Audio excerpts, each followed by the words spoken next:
Always collect a receipt when you purchase goods or services. It is your only proof of purchase if you have any legitimate reason to claim a return or refund. Be a smart consumer. Demand your rights. It is the law. A message from the Guyana Competition and Consumer Affairs Commission, CCAC, protecting consumers from unfair suppliers. Call CCAC on 219-4410 or visit their website ccac.gov.gy for more information and like them on Facebook. CCAC, protecting consumers' rights. This is the news on top of the hour. Live from our studio in Georgetown. Kaieteur Radio, 99.1 FM.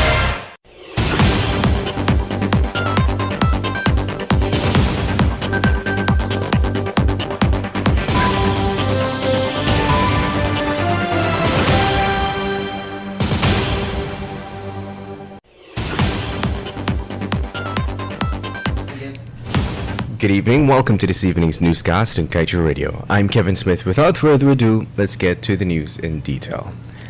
The Guyana Forestry Commission is allegedly deliberately misrepresenting its data in order to present a glossy image of its management of Guyana's forests and the export of logs. Additionally, the country is losing hundreds of millions through transfer pricing involving Chinese operators locally.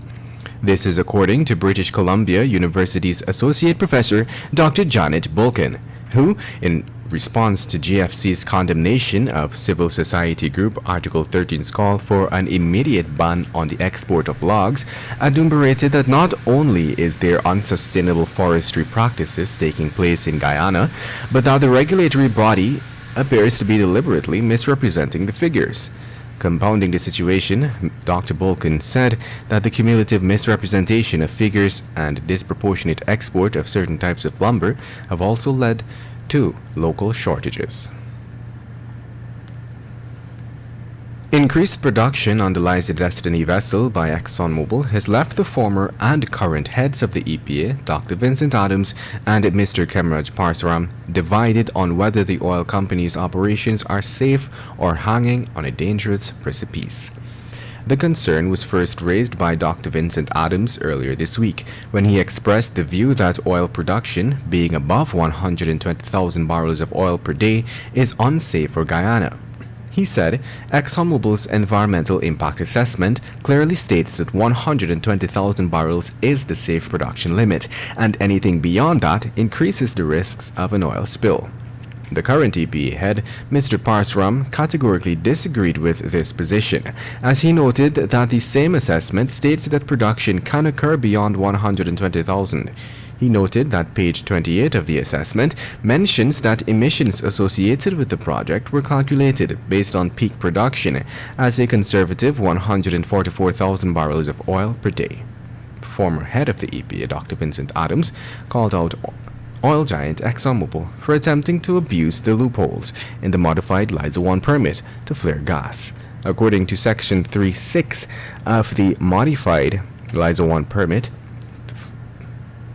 that should be modified document, routine flaring and venting is strictly prohibited during any developmental drilling and production activities without EPA approval. And now let's tell you, President Ali recently unveiled an expanded low-carbon development strategy 2030 with a plethora of projects to be financed from earnings to be had by selling carbon credits on a market that is at present non-existent.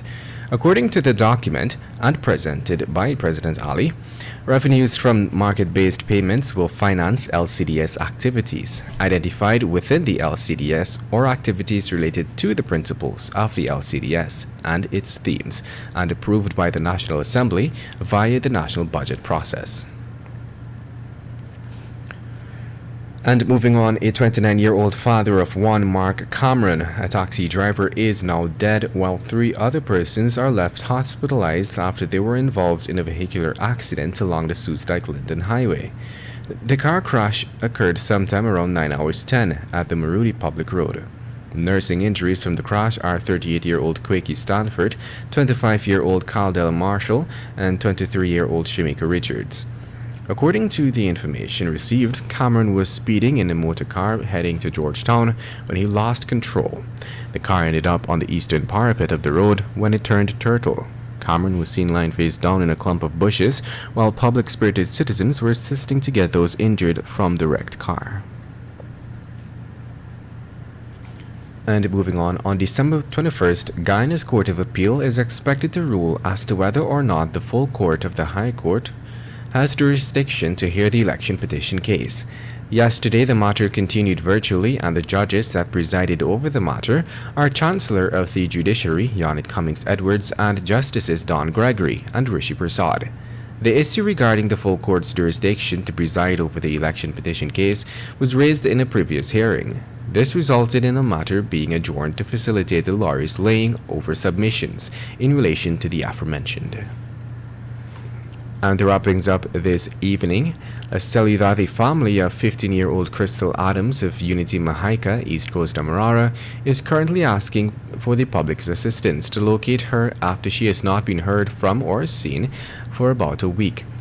One of the teen's older siblings, Brian Adams, said that Crystal has not been seen since November 19th, after visiting a family member in Berbice. Anyone who might have seen Crystal Adams or knows her whereabouts is asked to call telephone numbers 659-1292, 676-824, that should be 676-8245, or the nearest police station. Want value for your advertising dollar? Then play